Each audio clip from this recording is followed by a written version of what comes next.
Bem-vindos ao Observatório da Imprensa. Este capacete de uso obrigatório e este cenário naval nos remetem ao tema do programa que comemora os 14 anos do Observatório da Imprensa. O pré-sal, uma área do nosso litoral que começa no Espírito Santo e vai a Santa Catarina, é uma das maiores promessas de prosperidade do país, uma das maiores jazidas de petróleo já encontradas no mundo. O fato do pré-sal estar muito próximo do local onde estão instalados os maiores grupos de comunicação do país não garante que a população local vai ser devidamente informada, porque a grande imprensa precisa de uma pequena imprensa que ela, sim, pode ser a fiscal e a sentinela da sustentabilidade. E uma pequena imprensa local precisa ser reflexo de uma economia ativa, movimentada, sem interesses espúrios, forçando o noticiário para um lado ou para o outro. Para esta edição do 14º aniversário, a equipe do Observatório da Imprensa percorreu ao longo de 3 meses, quase 3.000 quilômetros, visitou 4 cidades, fez 17 entrevistas para mostrar que a sentinela da sustentabilidade do projeto do pré-sal e de outros polos de desenvolvimento futuros será sempre uma grande pequena imprensa ágil, livre e, sobretudo, independente.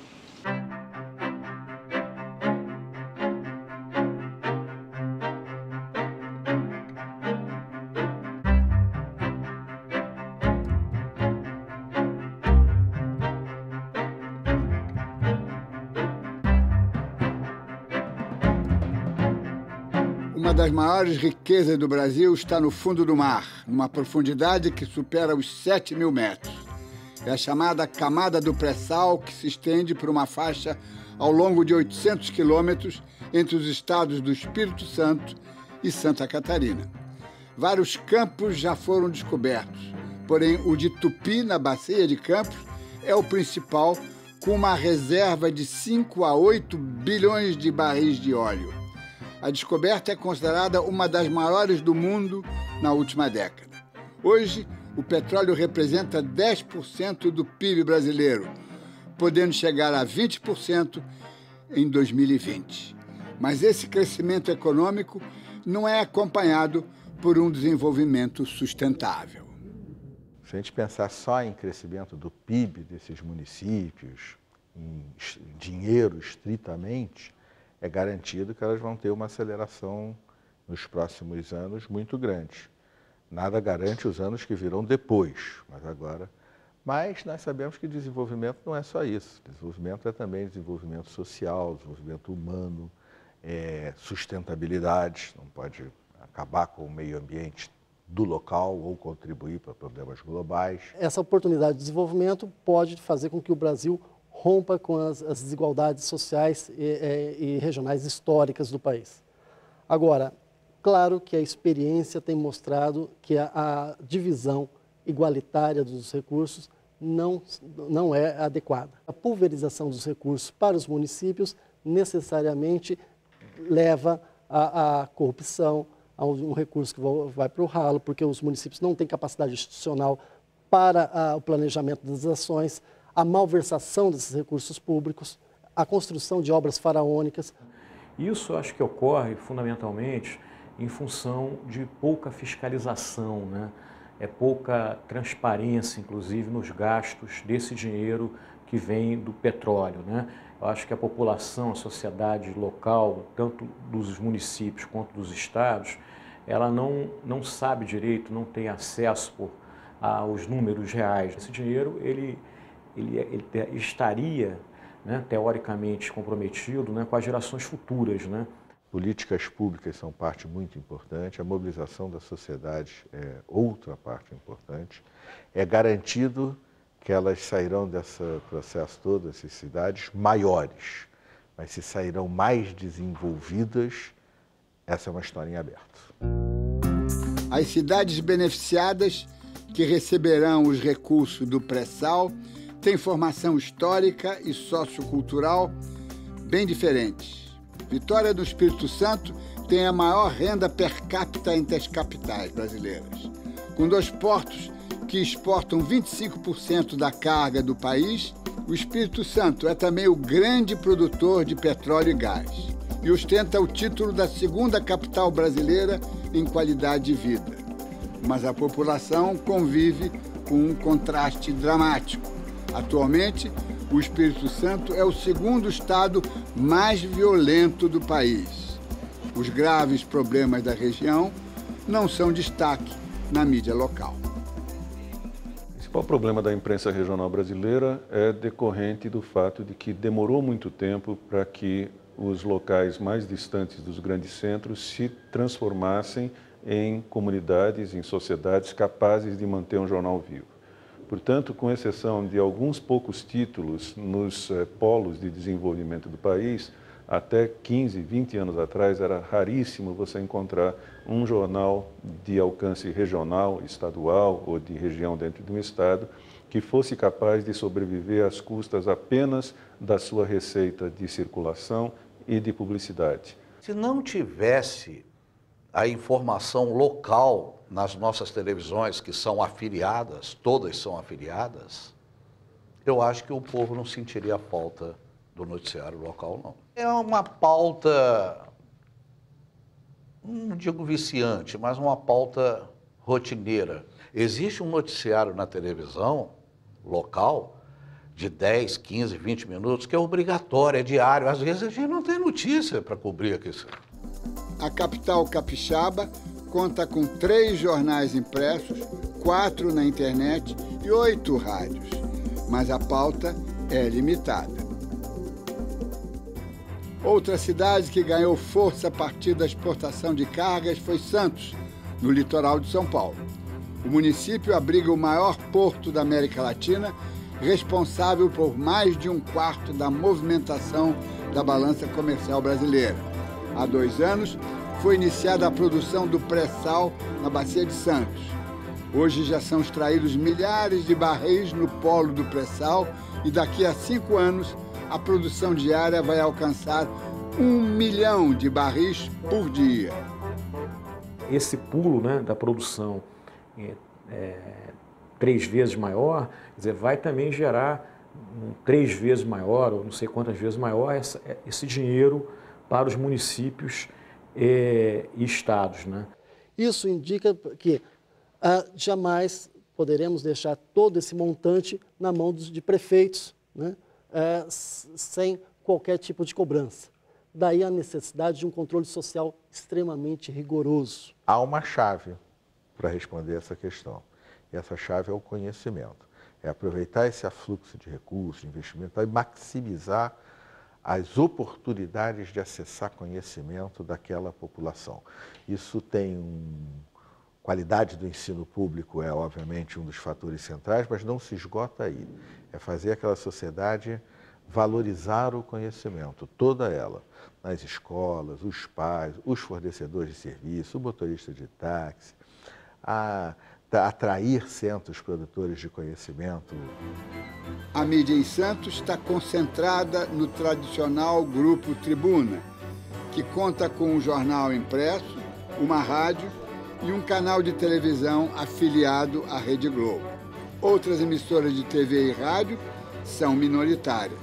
Os poucos impressos locais são gratuitos. O jornal ele se viabiliza financeiramente através da publicidade, já que ele é distribuído gratuitamente. Então, a mídia impressa é um negócio muito caro e difícil de se viabilizar financeiramente. Não só a mídia regional, mas até como as mídias nacionais, né? A cidade de Campos, que ganhou importância com a atividade agrícola baseada na indústria açucareira, se modificou na década de 70, quando foi descoberto petróleo na plataforma continental. Hoje, sua bacia é responsável por 80% da produção de gás natural do país. Campos é uma cidade que ultimamente fervilhou nesse aspecto político. Cai prefeito, sai prefeito, vem outro, caça. Então, nós atravessamos um período muito conturbado e até prejudicial à própria comunidade. A principal cidade do norte fluminense sempre teve forte tradição na imprensa. Por lá circulou o Monitor Campista, a terceira publicação mais antiga do país, que durou 175 anos. Segundo os Diários Associados, grupo que controlava o jornal, o fechamento foi causado por questões econômicas. E as razões da morte dele são difíceis de explicar, certamente passam aí por questões que dizem respeito à própria morte do jornalismo impresso, ou pelo menos no que diz respeito a uma crise que passa esse tipo de jornalismo, mas também por questões locais, né, que diz respeito a interesses contrariados, seja de mercado, ou seja, interesses políticos, porque o Monitor Campista era um jornal que conseguia se colocar de modo um pouco mais digno, digamos assim, com relação às tensões políticas locais. Houve manifestação na porta do jornal, houve, enfim, uma ou outra voz se rebelando contra essa perda, que não é só uma perda para o jornalismo, é uma perda histórica, uma perda cultural, né? Mas, enfim, não foi muito além que isso, né? Numa cidade com um orçamento de 2 bilhões de reais, né? Numa região que se diz promissora em termos empresariais, econômicos e tal, esse jornal não pareceu fazer falta a uma sociedade dessa. Hoje, parte da população campista não vê a imprensa como uma instituição relevante. A gente tem uma imprensa aqui muito polarizada, né? Eu acho que isso é muito comum na imprensa regional, onde os veículos de comunicação meio que se comportam como correias de transmissão das disputas políticas locais, que às vezes a gente identifica de forma mais assodada questões financeiras ligadas ao falecimento dos jornais, mas a gente também não tem tido uma sociedade que cobre a sobrevida desses jornais. Não é só dinheiro que faz jornalismo, é a vontade da sociedade em manter as suas instituições e manter também o jornalismo no papel que a gente entende que ele deve ser desempenhado. E nesta crise da imprensa em Campos, o comportamento dos próprios jornalistas foi um ingrediente muito importante. A imprensa regional, por ela ter essa característica de estar mergulhada ali muito próxima num determinado universo, parte do que parece ser o seu processo de construção de legitimidade é meio que responder a questões pontuais, locais, de disputas, de interesses, que muitas vezes não são de interesses jornalísticos. Macaé vive hoje o boom da exploração do petróleo e dos recursos dos royalties. A economia da cidade aumentou 600% nos últimos 10 anos. Por conta do crescimento acelerado, a população triplicou, com gente vindo de todas as partes do Brasil e do mundo. Com isso, 10% da população que vive em Macaé é de estrangeiros. Macaé é uma cidade que em 1970 era uma cidade que era considerada uma aldeia de pescadores praticamente. Cidade de 35 até 40 mil habitantes no máximo. Aí veio Petrobras, a cidade cresceu, mas a cidade não tinha royalties. A cidade não tinha royalties. Depois com a Lei Geral do Royalties, isso foi nos anos 90 somente, Macaé passou a ter um vulto muito grande financeiro. A imprensa em Macaé é pulverizada com 3 diários impressos, blogs, portais e rádios. A mídia reflete a diversidade dos que moram ou apenas trabalham por lá. Enquanto a parcela mais rica da população, formada por profissionais de grandes empresas, prefere os jornais do Rio de Janeiro e de São Paulo, os mais pobres não demonstram interesse pela imprensa escrita. Apesar da economia em alta, a cidade não investiu em desenvolvimento humano. Macaé está com um orçamento de quase 2 bilhões de reais por ano, mas a mentalidade de Macaé ainda está em 1970, antes viu o petróleo. Esse é o problema. E isso que causou todo esse problema social, por isso que hoje a gente vê uma classe política extremamente enriquecida, Por isso que você vê uma imprensa sem credibilidade. A concentração de renda no município propiciou a formação de grandes grupos políticos e empresariais, situação que afetou diretamente a imprensa. Existiam grupos de imprensa na época que também eram jornais pequenos, provincianos, que se tornaram conglomerados. Essa concentração de poder, essa concentração de dinheiro na mão desses políticos fez com que a imprensa se tornasse viciada, porque tudo passou a girar em torno do dinheiro. A imprensa de Macaé hoje é uma imprensa que a gente não pode confiar. Eu falo isso como jornalista, o que me dá uma tristeza muito grande. Ver jornais, rádios, blogs, páginas em redes sociais, pessoas autoproclamadas jornalistas e até jornalistas mesmo, com um certo nome e tradição na região, se venderem, se corromperem e inventarem mentira, pessoalizarem processos políticos, adjetivarem matérias. São Sebastião, no litoral sul de São Paulo, tem a economia sustentada pela Petrobras. Através do terminal da empresa, passam 60% do petróleo destinado às refinarias. O porto de carga da cidade também ajuda a fomentar o crescimento da região. A imprensa, ao contrário, tem dificuldades para se manter. O litoral norte, que fica a pouco mais de 1 hora de São Paulo, é um deserto de ideias e de competências. Eu tive uma repórter em Caraguatatuba que era pós-graduada pela Universidade de Taubaté e era absolutamente analfabeta. Esse é um exemplo clássico do que a gente tinha lá, né? Então o jornal é um puxa-saquismo deslavado, muito pouco interessado realmente no bem-estar da população local, muito pouco consistente, mal escrito, texto ruim, né? O conteúdo é de má qualidade. Às vezes aparece uma coisa boa, mas é sem querer. Não é uma coisa estudada ou planejada. Às vezes acontece uma coisa boa, às vezes aparece um carinha lá escrevendo direitinho. Tem aquela coisa, os colaboradores locais, né? Então, o advogado ou o dono da mercearia, ou não sei o que tal, diz, eu fiz uma poesia para o aniversário da minha... Aí, bota lá a poesia. Olha, Proust impera no litoral, né? Nós somos todos em busca do tempo perdido.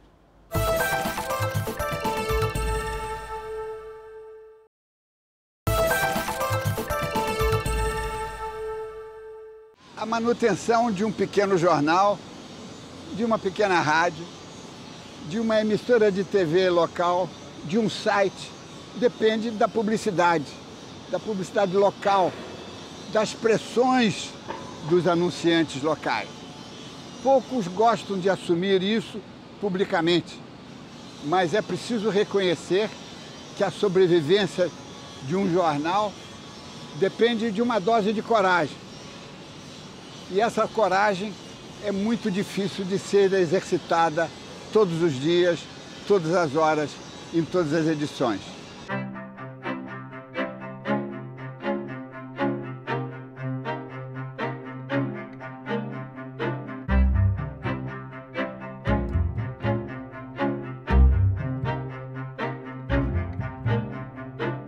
Ninguém consegue, de sã consciência, fazer um jornalismo, um rádio eminentemente independente. Existe, sim, comprometimentos. Sem comprometimento, você não sobrevive. Quem está no poder quer continuar no poder.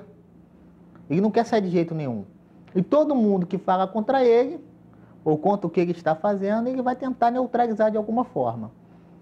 Então, se ele não consegue pegar aquele cidadão, se ele não consegue comprar, fazer um acordo financeiro para aquela pessoa mudar o discurso, o governante, ele vai ao comerciante e fala assim, olha, você vai anunciar nesse jornal, esse jornal é meu inimigo. A gente não tem condições de ter essa independência totalmente por umas questões lógicas e a gente procura ser independente, mas a gente também tem que chegar com o pires na mão.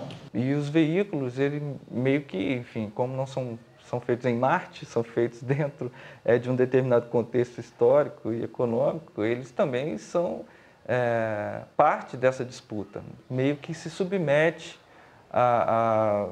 enfim, a um determinado cenário e quando ele menos percebe, ele já nem está fazendo mais jornalismo direito, ele já está fazendo nas redações material quase que publicitário dos interesses do dono do veículo, ou do padrinho político, ou do eventual patrocinador daquele determinado veículo.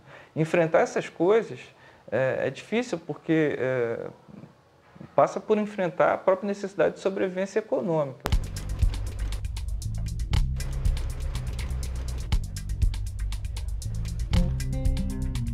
As prefeituras têm obrigação legal de publicar seus editais e suas licitações no jornal da região. Como a prefeitura está editando, está botando o edital, ela se sente no direito de dizer, olha, eu quero opinar na linha editorial do jornal tal. A gente, por ser uma imprensa local, a gente tem o fácil acesso.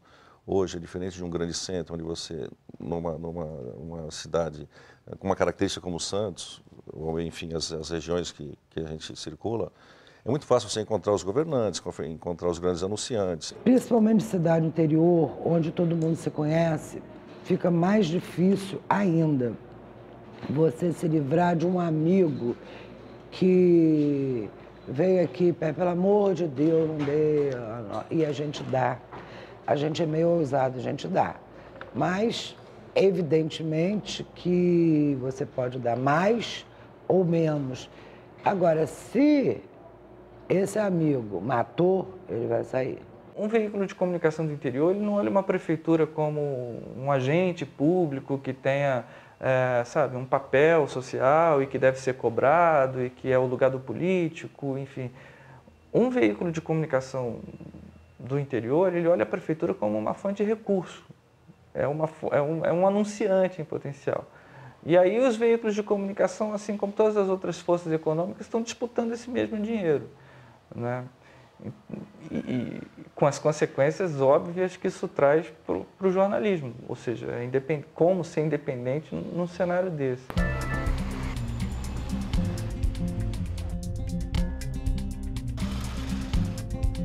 A mídia regional e local, ela é muito dependente dos recursos públicos, né? Então, há uma certa interdependência com variações históricas e também uma interpenetração, porque no Brasil, alguns grupos poderosos de mídia regional são grupos controlados por famílias de políticos tradicionais. Durante os 8 anos do governo Paulo Artung, que foi de 2003 até 2010, a gente teve uma dificuldade muito grande de conseguir publicidade, ou seja, a gente, além de não ter publicidade do governo do Estado, a gente acabou sendo boicotado por outros possíveis anunciantes, aí por influência do próprio governador, que queria evitar que o jornal recebesse publicidade. A pessoa começa escrevendo a matéria no computador, faz aquele jornalzinho, vai na prefeitura, vende, pega o anúncio, e aí ele não contrata jornalista, a maioria deles nem jornalistas são. Ou seja, se o prefeito apoia, eles falam bem. Quando o prefeito não apoia, eles batem. Então eles batem no prefeito até falar bem e depois mudam. Nós temos aqui o que se chama, que tem sido chamado, do ponto de vista conceitual é bem impróprio, de coronelismo eletrônico, né? Prevalecem, né, em vários estados e regiões do controle da mídia coincidir com o controle da política, porque são grupos familiares que vêm desde o tempo da República Velha. Você pode escolher o estado e ver se existe lá. Se você começar pelo norte e vier descendo do Nordeste até o Rio Grande do Sul, você vai encontrar vários casos. Para contornar as dificuldades, os responsáveis pelos veículos do interior pedem ajuda ao governo federal e esquecem que ficarão atrelados para sempre. O governo federal sempre, através das reuniões que a gente participa como entidade, na NJ, por exemplo, que é a Associação Nacional de Jornais, eles sempre sinalizam essa questão da regionalização. Ah, vamos regionalizar a mídia do governo, através de rádio, através dos jornais locais, mas isso acaba não acontecendo no que a gente imagina seria o ideal, né? Quando as verbas públicas vêm, chegam, pagam com atraso, normalmente, a gente acha ótimo, acha que computa como lucro e não como o pão nosso de cada dia. Eu tenho que correr atrás, tenho que passar para o SECOM. SECOM, a gente é um zero, é um número, e é um número desconhecido. Então eu sinto que eles acham, é o que eu sinto, não estou dizendo que é, mas o que eu sinto é que eles acham que emprego anterior é tudo, entendeu? Tudo desprezível, é tudo caça-níquel, é tudo, até alguns sazonais, picareta. A Petrobras, que está lá em São Sebastião, o TEBAR, o terminal Almirante Barroso, o TEBAR, é lá que você tem o Porto de São Sebastião. A Petrobras em si nunca foi anunciante. Eu cansei de ir ao Rio de Janeiro, de falar com as áreas respectivas, eles nunca tiveram a menor bola. Disseram, não, a gente anuncia na Folha, a gente anuncia no Estadão. Diante das finanças em crise, os pequenos jornais contratam escritórios de representação para cuidar dos anúncios. Mídia regional é uma história em que tem muitos mocinhos, muitos bandidos, e muitos bandidos que não são mocinhos e muitos mocinhos que não são bandidos. São muito poucos os veículos que, de fato, podem ter suas próprias equipes, né, fazendo a sua própria venda. Esses escritórios de representação só aceitam veículos quando eles, de fato, atendem a determinados, digamos assim, pormenores ou, não sei, um sistema que eles têm lá de aferição que permite a eles dizer, eu não posso vender gato por lebre, eles têm uma responsabilidade. Então, para vender um veículo, por exemplo, como em Campos, ou Macaé, ou interior de Minas, ou interior de Goiás, ele precisa basicamente estar preparado para responder as perguntas que qualquer profissional de mídia vai fazer a ele, para que o anunciante, que é a palavra final da história, saiba onde é que ele está colocando o dinheiro dele, né? Algumas informações procedem, outras procedem mais ou menos, e outras muitas vezes não têm o menor fundamento. As agências de publicidade não estão nem aí para jornalismo regional, ou seja, as agências não percebem que o futuro do jornalismo está exatamente nas edições regionais. Os grandes grupos não anunciam, porque eles anunciam por mídia share. E como você vai divulgar um mídia share? Você imprime 10, 15, 20 mil jornais. Por exemplo, um jornal, o Globo, que imprime na totalidade 400 mil jornais, o Dia, 150 mil jornais. Como que você vai disputar com isso? O que a gente percebe no dia a dia, a dificuldade que nós temos é para separar aquilo que é um veículo de comunicação, ou seja, que cumpre uma missão social que a gente conhece, e um outro veículo que, do ponto de vista material, eles podem ser muito semelhantes, do ponto de vista tátil, sei lá o que for e tal, mas esse aqui está pura e simplesmente fazendo um papel, né, está desenvolvendo literalmente um papel, aí sem jogo de palavras, nem segundo sentido, que eventualmente não é o que você pode chamar que é o papel do jornalismo, e sim o papel do dono desse veículo, que é completamente diferente. As agências de propaganda no Brasil têm muita dificuldade, né? E nenhuma delas está disposta, não teria um retorno nunca, né? Um investimento que pensa, vamos então realmente varrer o Brasil e saber exatamente quem é quem, como que ele funciona e tal. Talvez a relação entre grandes anunciantes e imprensa regional reflita um pouco a ideia de que só há imprensa e só há mundo inteligente, só há viabilidade econômica, enfim, nos grandes veículos e nas grandes cidades, né? Você tem um grupo dos jornais, que eu chamaria assim de bissextos, né? Essa é, digamos assim, a grande doença, né, que toma conta da mídia brasileira. Então, esses jornais, exatamente por suas características, né, por não serem regulares, por não terem, né, quando eu digo periodicidade irregular, por seus preços serem variáveis, são preços que necessariamente não estão numa tabela de preços pública, né, disponível, ou porque efetivamente eles não são jornais que nasceram para serem lidos, e sim jornais para serem pura e simplesmente transformados num negócio como qualquer outro. Ele é um receptáculo de anúncios. Grandes grupos empresariais também não se interessam em investir na mídia regional. Nós sempre fomos, nós sempre denunciamos irregularidades dos grandes grupos. E quando eu falo dos grandes grupos, eu estou falando da Aracruz, que hoje é Fibria, a Samarco, a Vale, as grandes mineradoras. Então, assim, a partir do momento que a gente assumiu essa bandeira de jornalismo denuncista, a gente, vamos dizer assim, criamos inimigos. E depois a gente teve que pagar essa conta, porque, claro, por um lado, eles não tinham interesse em anunciar conosco e nós tivemos até alguns momentos que eles procuraram o jornal, querendo, restabelecer um canal de comunicação, vamos nos aproximar, a gente pode anunciar com vocês, mas com aquela proposta de vocês, a gente anuncia com vocês e vocês aceitam acabar com as matérias contra nós, tal, enfim, que denuncia as irregularidades das nossas empresas. E quando a imprensa regional denuncia, ela é processada pela justiça. Até hoje, é claro, a gente vem sofrendo processos. Se fazer uma conta assim aproximada, a gente deve ter pelo menos aí 40 processos, entre processos que vêm do próprio judiciário, com processos que vêm das grandes empresas que não concordaram com as nossas críticas, enfim. Aí a gente tem uma coleção de processos, mas assim, a maioria dos processos até agora a gente sempre venceu. Diante de denúncias, o poder local faz pressões e ameaças que muitas vezes acabam em violência física.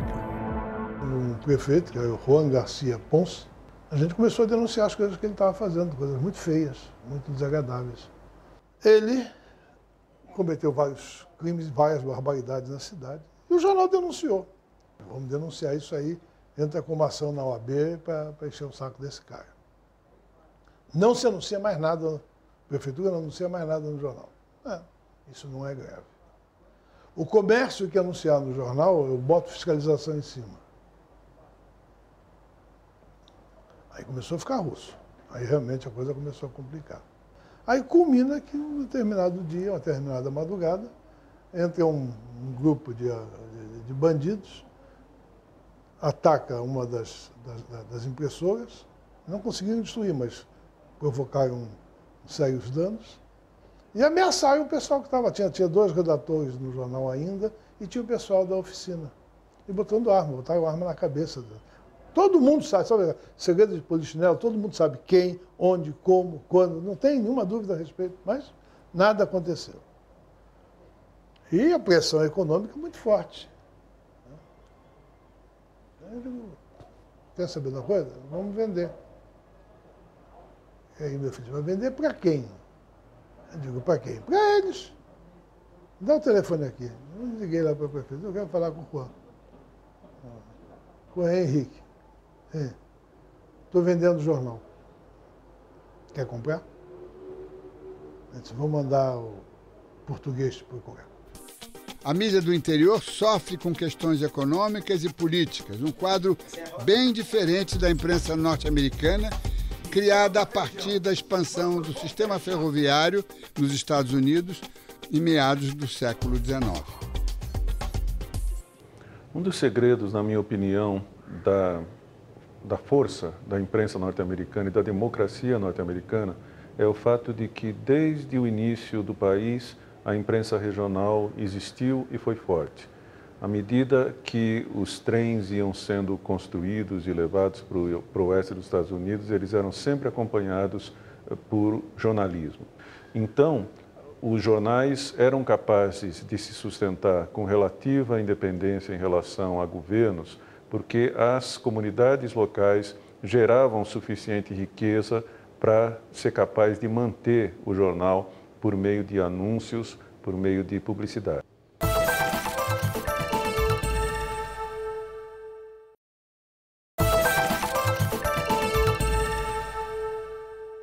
Qual o futuro que o pré-sal reserva para a mídia regional?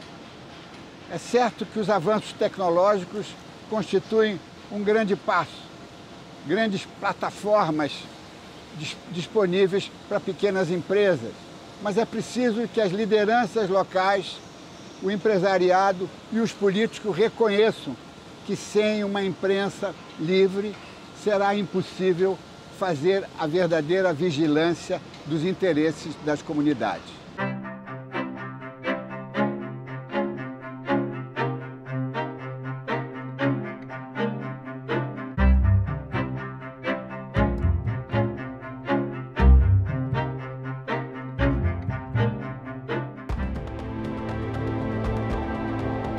A imprensa do interior convive com dificuldades estruturais que acabam afetando a qualidade dos veículos. A cobertura na região é prejudicada pela falta de equipamentos, profissionais qualificados e, sobretudo, pela falta de autonomia. Além da cobertura regional, um outro compromisso do jornal foi não fazer cobertura Hard News. Por quê? Porque a gente também sabia, pela nossa realidade, vocês estão vendo aqui a redação, a gente não tinha como concorrer com os grandes grupos e também nem era essa a nossa praia mesmo. A gente sabia que não tinha como, mas também não era essa a nossa vocação mesmo. Então a gente optou por procurar um outro foco de interpretação, uma outra linha de cobertura que não seja aquela cobertura factual, mais imediatista que tradicionalmente é feita pelos jornais que se propõem a fazer hard news. Outra dificuldade de imprensa do interior é que você não tem nada aqui, você não tem impressor, você tem que importar, você não tem técnico, você não tem nada, você tem que se virar. A grande mídia não dá o devido espaço para os assuntos do interior. Por conta disso, a relação com a pequena imprensa é complicada. A integração se dá mais facilmente quando o assunto é dramático de interesse nacional. Eu acho que a imprensa regional e a imprensa nacional se complementam muito. A imprensa regional, evidentemente, trata com mais amplitude e com mais profundidade dos problemas daquela comunidade local, enquanto que a imprensa nacional trata das grandes questões do país e do mundo. Portanto, se você tem uma imprensa nacional forte, uma imprensa regional forte, você tem um cidadão bem informado e um cidadão capaz de participar das decisões mais importantes da sua comunidade e do seu país. A gente vem cultivando ao longo de décadas aí um certo fascínio pelo riocentrismo, né, pelo São Paulo-centrismo, por essa concentração de metrópoles e tal, e não alimenta muito essa possibilidade que o país se desenvolva de forma regional. Isso passa também pela cobertura que os veículos supostamente nacionais dão para as regiões. Quase sempre coberturas muito caricatas, quase sempre procurando o exótico. A imprensa dos grandes centros, elas mantêm uma ligação com a imprensa regional, mas só quando elas precisam.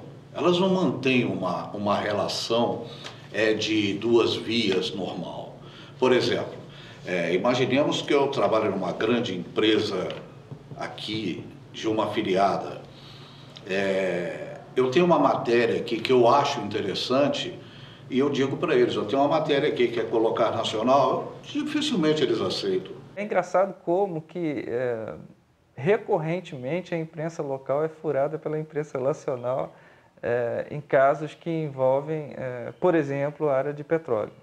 É comum que coleguinhas daqui fiquem sabendo de determinadas ocorrências pelos veículos de fora, pelos coleguinhas de fora, que começam a ligar para saber o que está acontecendo.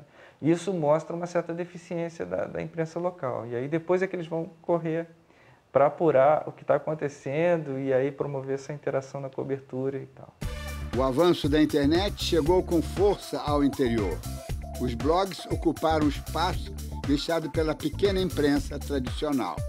É uma cidadania aqui que se organizou e deu um nome para isso, chamou isso de Rede Blog, e que tem vários blogueiros, jornalistas ou não, que conseguiram furar o bloqueio da mídia e que tratam questões muito relevantes locais, que driblam os interesses locais, mas também às vezes se colocam com toda a transparência com relação aos seus interesses e tornam isso muito mais plural. A gente tem por aí, Brasil afora, blogueiros sendo processados, blogueiros sendo perseguidos, blogueiros sendo até ameaçados, né, cumprindo aquele velho papel que o jornalista, que o repórter mais ousado, há algum tempo atrás, cumpria.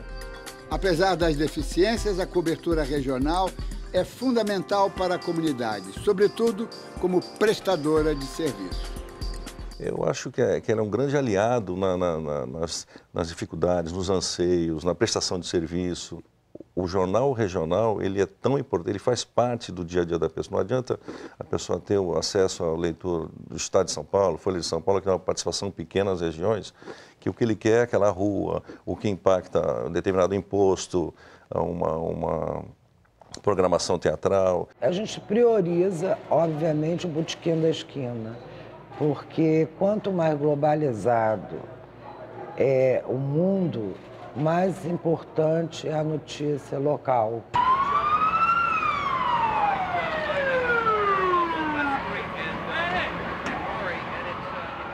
Um avião chocou-se com uma das torres na ilha de Manhattan. E aí foi manchete do jornal, e no dia seguinte foi manchete do jornal, e no terceiro dia foi manchete do jornal. Só que aí eu recebo uma mensagem de um leitor. Essas coisas chegavam, essa relação com o leitor era automática, né? Aí eu chego no jornal e um leitor diz o seguinte: tá bom, o atentado às torres é uma coisa muito séria, o mundo está em perigo, então, mas eu quero saber o seguinte: a minha rua está com um buraco, né? E a prefeitura não se digna a tapar, isso está provocando não sei o quê. Aí o cara tem razão. Então, no quarto dia, a minha manchete não era mais as torres, era o buraco na rua da favela lá do cara, né? Você quer colocar um produto para vender, você coloca no rádio, vende mais rápido, porque tem mais pessoas vendo. A mídia local é a que melhor percebe os problemas, as situações que os moradores enfrentam, né? Então, eu acho que a população vem enfrentando um amadurecimento, vem percebendo essa importância da mídia local e cabe agora aos poderes públicos e às grandes empresas também perceberem a importância dessa mídia regional, que eu acho que é uma coisa que vai acabar acontecendo meio que na marra. Uma imprensa regional forte contribui para uma sociedade mais democrática. Ela é fundamental porque, primeiro, que pulveriza, vamos dizer assim, o poder da comunicação, né? A partir do momento que você tem a capacidade de comunicar, de veicular informação num grupo nas mãos de pequenos grupos, que eles que decidem quem são os jogadores e quais cartas cada um vai receber, isso aí complica e é prejudicial para toda a sociedade. Olha, não se faz democracia sem informação de qualidade. Não se faz democracia sem acesso à possibilidade de verdade, né? Seja lá o que a gente chama de verdade, mas pelo menos que a gente consiga manter meios institucionais para acessar aquilo que mais se aproxima da verdade. Sem isso, a gente não consegue ter cidadania, não consegue fazer democracia funcionar. A meu ver, imprensa regional só existe com independência se existe uma comunidade que produz riqueza em grau, em escala suficiente para manter o jornal. E imprensa regional está diretamente associado com democracia forte e com imprensa nacional forte também. A mídia independente, autônoma, forte, ela é fundamental para o funcionamento da própria democracia. Porque, do ponto de vista tanto republicano quanto liberal, seria uma mídia que permitisse a universalização da liberdade de expressão, que ia garantir a formação da opinião pública de fato democrática. Nós não temos isso no Brasil. A imprensa regional é uma chance da imprensa sobreviver. Eu não acredito que os grandes jornalões vão sobreviver nesses rincões. Não vão. Eles já não existem. Nem o Globo, nem o Estadão, nem a Folha têm correspondentes, tem sucursal nesses lugares. Então, a imprensa regional ela é fundamental para sobreviver. Agora, ela precisa sobreviver com qualidade. Eu acho que a mídia regional ela vai ser a grande sacada dos próximos anos. Por quê? Você começa a perceber já isso, não sou eu que estou dizendo, mas você percebe o movimento dos grandes grupos de comunicação, citar exemplo aqui, próprio G1, a UOL tem feito isso. eles começaram, inclusive, a oferecer conteúdo regionalizado. E quando você começa a oferecer um conteúdo específico, ou seja, de interesse desses leitores, as pessoas começam a ler esses conteúdos, elas começam a se interessar porque são coisas que afetam diretamente a vida delas. A chegada do pré-sal às cidades produtoras trouxe junto expectativas em relação ao investimento na mídia. O desenvolvimento da indústria do petróleo abriu uma nova agenda local. São temas que têm um grande componente financeiro na nossa região, que passa exatamente por ele todo o desenvolvimento. A gente acredita que discutindo isso com as autoridades, além de ser um papel fundamental da imprensa, é uma forma de você também atrair a atenção desses players que estão chegando no mercado, para que aí sim possa você ter uma atuação comercial, ter uma participação maior de verba publicitária. E a gente também tem que se preparar, está todo mundo se preparando, nós temos que nos preparar, estamos nos preparando. Porque se você não anda para frente, você anda para trás, parado, não é? Então, a gente tem que também, da mesma forma que eu estou falando dos nossos empresários, nós nos incluímos como tal. Porque, afinal de contas, se você não tratar os meios de comunicação como uma empresa e tratar profissionalmente, você não consegue chegar. Eu interpreto como se fosse uma grande bolha que uma hora vai explodir, né? A gente percebe uma valorização muito grande dos imóveis. E eu acho que isso daí vai acabar acontecendo também nos diversos outros segmentos da economia local, né? Eu acho que a mídia regional vai ser beneficiada sim, com diversos outros setores, mas talvez não na proporção de que as pessoas estão imaginando. Se houver esse crescimento, de fato, a imprensa vai acontecer, da imprensa também se fortalecer, se tornar autossustentável. Uma imprensa autossustentável, não dependente do poder, mas sim uma imprensa parceira dos governos. O conceito de parceria é diferente do conceito de independência. O Estado deve ter um crescimento, isso vai gerar riqueza, isso vai gerar emprego, e a tendência é que uma hora ou outra isso tenha um impacto nos veículos de comunicação. Mas a gente ainda não cria nenhuma expectativa em cima de uma possível ganho com publicidade com pré-sal. Eu não acredito que esse dinheiro do pré-sal chegue à imprensa com facilidade, não. Porque a gente vai continuar noticiando as coisas comuns. Talvez a imprensa passe a se preocupar com o meio ambiente, porque nós aqui do Espírito Santo, nós não estamos preocupados, a imprensa, com o meio ambiente em relação ao pré-sal, não. O crescimento econômico nas regiões do pré-sal traz a esperança de um jornalismo independente no futuro. Mas a credibilidade passa antes pela ética. O pré-sal é uma coisa ainda recente, né? Portanto, ainda não há esses recursos, ainda não existe uma comunidade que realmente seja capaz de manter um jornal, ou uma rádio, ou uma emissora de televisão. No entanto, eu espero que isso venha a acontecer e que quando isso acontecer, quando houver os recursos, os velhos vícios possam ser abandonados. Então ela pode ou recuperar a credibilidade ou conquistar a credibilidade a partir do momento em que ela comece a se mostrar para a comunidade como alguma coisa não só útil, como importante e até vital para ela. Eu vejo com muito otimismo o fato de que esse desenvolvimento um pouco mais homogêneo que a gente tem visto no Brasil nos últimos 20 anos, seja o esteio para que finalmente nós venhamos a ter uma imprensa regional de fato independente e capaz de produzir material de boa qualidade que ajude a cimentar a cidadania e ajude a fortalecer a democracia no país. Há um vasto campo para empreendimento jornalístico no litoral. Mas eles não dependem apenas da cabeça das pessoas que vão fazer, dos recursos que elas vão ter, porque isso aí depende da população, depende das autoridades, do povo em geral, do comércio, da indústria. É preciso que eles tenham consciência da importância da imprensa. O peso local de uma prefeitura, de um cacique político, de um coronel empresário, enfim. Ela se coloca de forma muito acentuada sobre o jornalista. Por isso que eu acho, inclusive, que os verdadeiros heróis do jornalismo são aqueles que fazem imprensa no interior.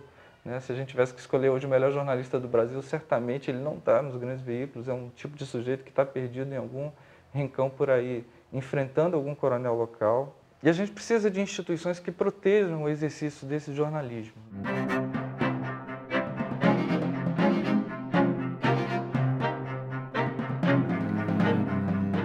O Observatório da Imprensa foi criado para promover a excelência no jornalismo. Começamos estimulando o senso crítico dos jornalistas, das redações, dos empresários de comunicação e dos leitores e do público em geral. Ao iniciarmos o 15º ano de existência, estamos promovendo a excelência através da inovação. Sonhar o sonho certo. Pensar grande, olhando para o pequeno.